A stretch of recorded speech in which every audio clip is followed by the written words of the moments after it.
Hey everybody, how you doing? This is Barry. This Sith Lord is a metalhead. On today, August 5th, 2022. Again, we're experiencing a hot ass day over here in New York, and you know, it's August, so I guess it's just expected, right? Okay, let me just get right into some of these topics that I just went over. Disney is getting some serious backlash right now. They're getting some serious backlash. I don't know if anybody has noticed. Well, if it's not hitting the realms, I'm sure it is now.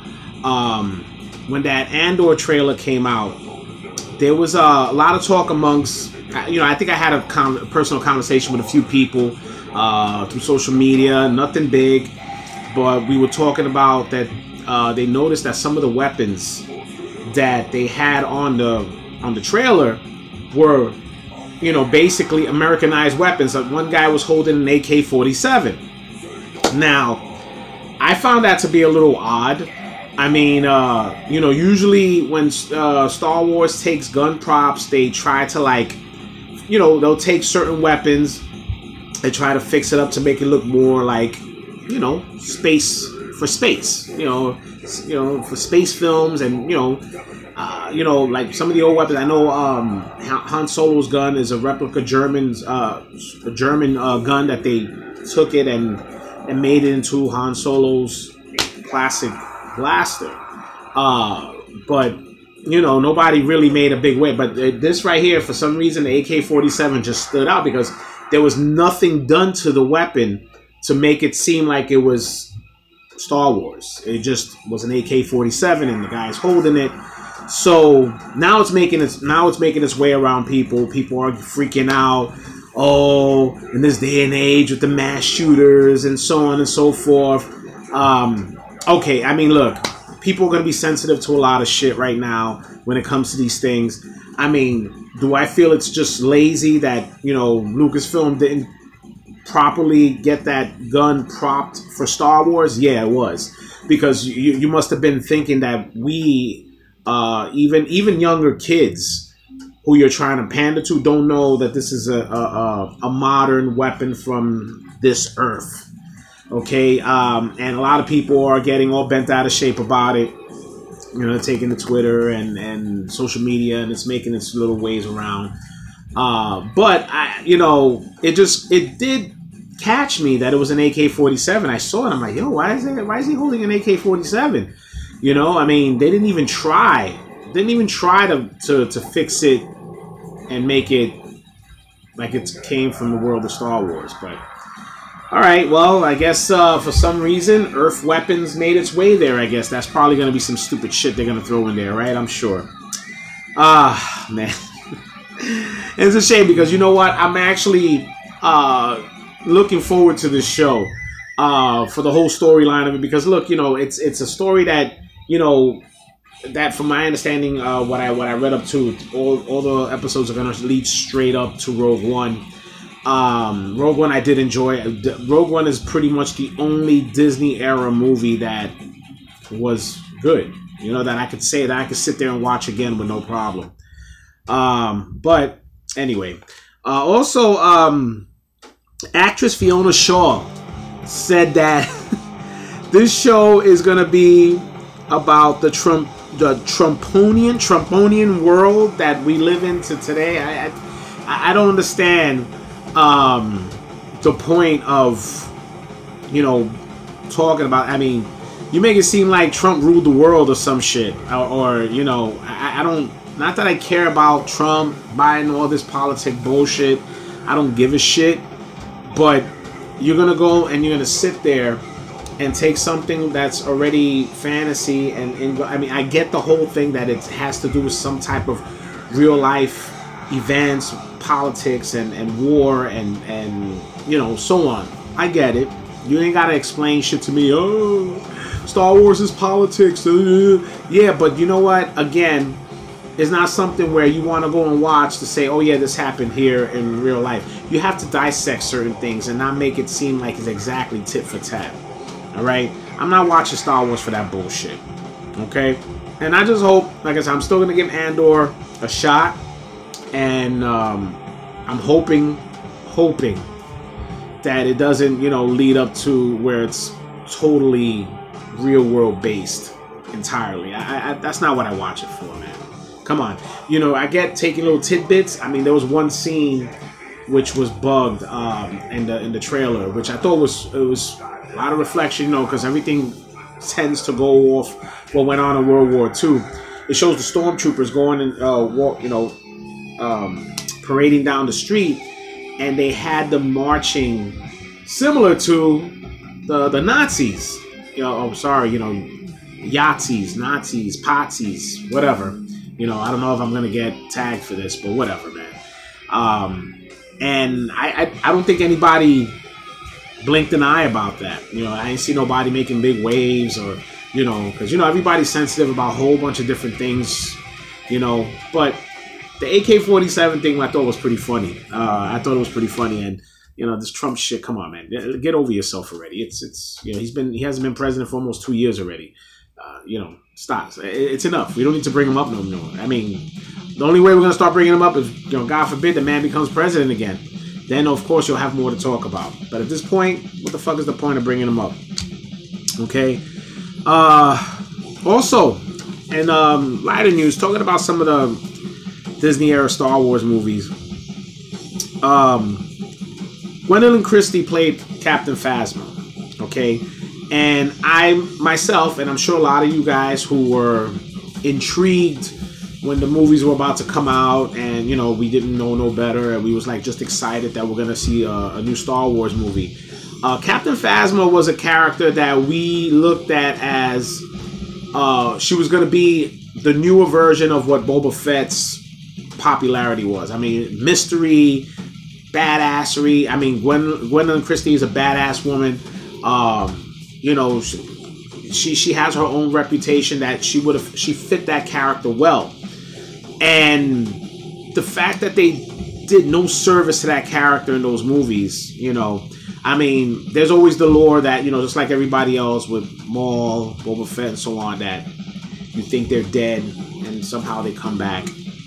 And it wouldn't be too bad. I mean, look, they want to explore doing stuff after the sequels.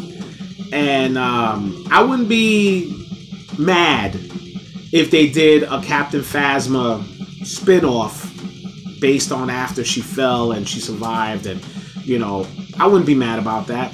And then, you know, there was a lot of good stuff. There was the Captain Phasma comics, her book. If you've read it, you see her character's, you know, is very intriguing, very good stuff.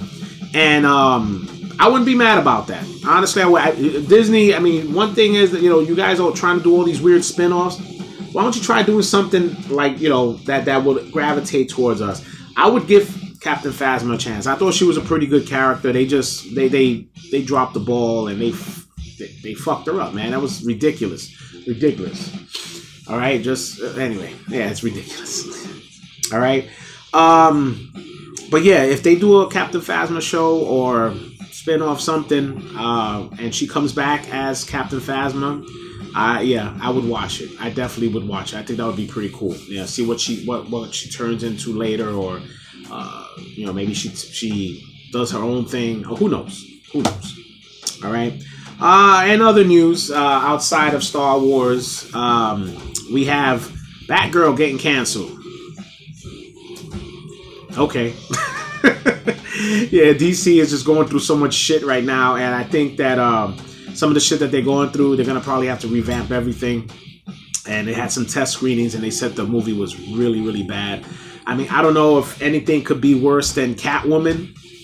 That was, to me, one of the worst DC titled films they've ever made. I think that's top tier. You know, that Halle Berry movie was terrible. But who knows? Right? Okay, guys. One more thing before I go. I wanted to get, it's been a while, long time that I used to do my little haul of the week from the comic shop. It's been a while, but I've been picking up some books here and there, but it's just taking certain, you know, I didn't want to make these videos really long with it, so I took out a few books of some that I've picked up the last couple of weeks, and I figured maybe these would be more intriguing to discuss. Okay, first one I got here. All right, Savage Tales one shot.